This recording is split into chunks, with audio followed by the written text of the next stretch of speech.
unlock the meaning of filter out in English. Hello, dear friends and language enthusiasts. Today, we're going to dive into a common English phrase that often pops up in both written and spoken language: filter out. Understanding phrases like this is a key step in becoming fluent in English, and I'm excited to help you grasp it fully. So, let's get started and demystify what filter out really means.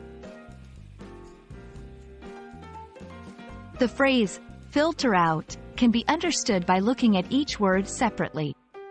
A filter is a tool that removes unwanted parts from a liquid, air, or light.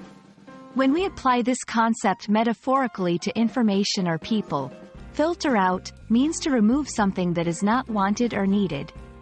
For example, when you get lots of emails, you might filter out the spam so you only see the important messages. Or, in a noisy room, you might try to filter out background noise to hear what your friend is saying. Filter out can be used in various situations. Technology. Email programs filter out junk emails from your inbox. Science. In experiments, scientists filter out impurities to get pure results. Society. A job application process might filter out candidates who do not meet the requirements. Personal mindset. Meditation can help people filter out negative thoughts. When learning, it's easy to confuse phrases. Remember that filter out is active. It implies an action of removing something undesired. Do not confuse it with filter in, which would imply selecting only certain elements to keep, or filtered through, which means something has passed through a filter and has been affected by the process. Let's practice with a few sentences.